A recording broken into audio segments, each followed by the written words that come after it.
అద్దంకి దయాకర్కు మూడోసారి టికెట్ ఇవ్వద్దని ఇవ్వలేదు. అదే రామిరెడ్డి దామోదర్ రెడ్డికి మూడోసారి అయినా ఇచ్చిండ్రు. కారణం ఏందంటారు?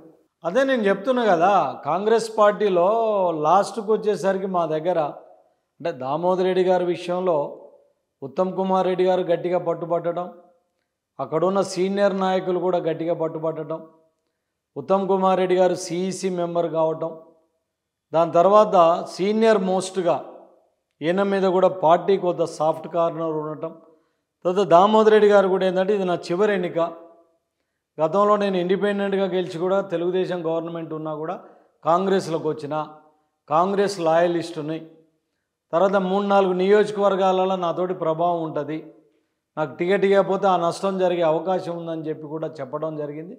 దానికి ఫైనల్కి వచ్చేసరికి కొంత మా అధిష్టానం కూడా ఆ సీనియారిటీ లాయలిస్ట్ అనే దానికి బెండ్ కావడం జరిగింది.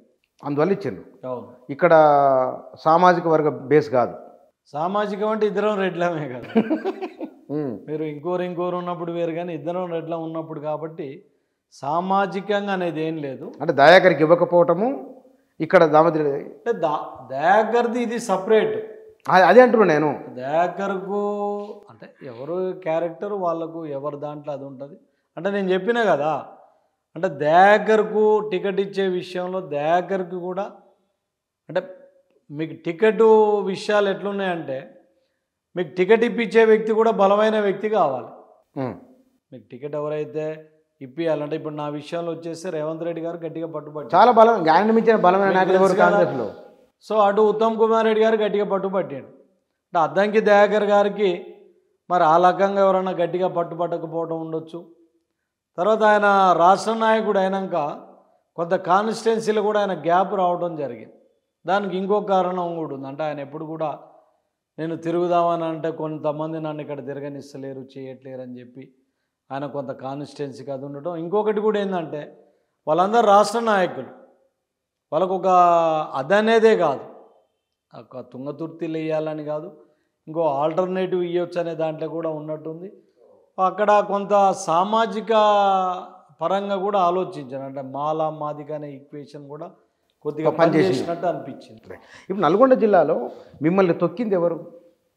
టికెట్ రాకుండా అడ్డుకున్నది బహుశా ఎంపీ టికెట్ విషయంలో రేవంత్ రెడ్డి హామీ ఉన్నది, లేకపోతే మీ ఇందాక చెప్పారు మీరు చాలామంది అని. ఇక్కడ ఏమన్నా అడ్డుకులు వేస్తే ఎవరి ద్వారా? ఇక్కడ అంటే తొక్కిండ్రనే భావన కాదు, అంటే వాళ్ళ యాంగిల్లా వాళ్ళు ఆలోచించవచ్చు. మన అంటే ఇప్పుడు నాకు టికెట్ రావాలని చెప్పి నేను బలంగా కోరుకుంటాను. అదే టైంలో దామోదర్ రెడ్డి గారు కూడా నాకు అన్ని ఎలిజిబిలిటీలు ఉన్నాయి, నాకు టికెట్ రావాలని ఆయన కోరుకుంటారు. సో ఆయనను మనం తప్పు పట్టలేం. అంటే ఇన్నేళ్ళ సీనియారిటీ కానీ ఇది కానీ అంటే ఆయనకైనా స్వచ్ఛందంగా విరమిస్తే తప్ప ఆయనకి ఉన్న హిస్టరీ అంతా యాడ్ అయింది.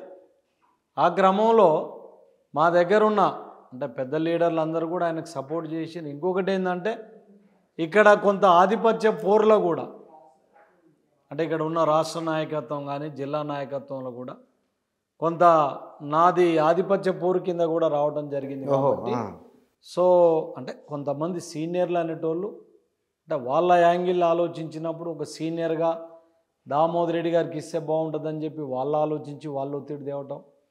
ఉన్న రేవంత్ రెడ్డి గారు నన్ను నమ్ముకొని వచ్చిండు, 2 సార్లు అన్యాయం జరిగింది, రమేష్ రెడ్డి గారికి ఇవ్వాలనే దాంట్లో వాళ్ళు ఆలోచించడం జరిగింది. కాబట్టి అంటే దాన్ని మనం ఎగ్జాక్ట్లీ అదేనా అనొద్దు, తప్పు కూడా పట్టేది కాదు. కాకపోతే ఏంటంటే అధిష్టానం కనుక టికెట్ ఇచ్చి ఉంటే గెలిచేటోళ్ళం. ఇన్ని సంవత్సరాల నుంచి నేను 2009లో మిస్ అయినా, 14లో మిస్ అయినా, 18లో మిస్ అయినా, 23లో మిస్ అయినా. సో ఇన్నిసార్లు అన్యాయం జరిగిందనే బాధ మిగిలిపోయింది. కానీ ఎవరు ప్రయత్నం వాళ్ళు చేస్తారు.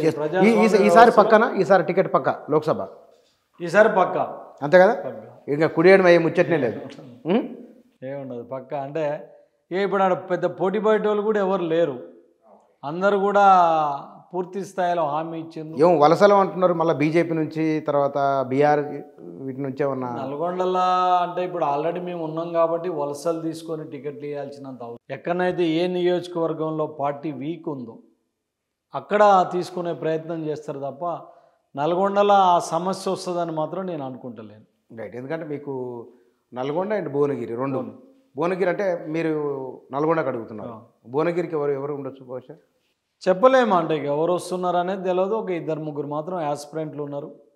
చామల కిరణ్ రెడ్డి కూడా నేను పోటీ చేస్తున్నా అని చెప్పి కొంత చేయటం జరిగింది.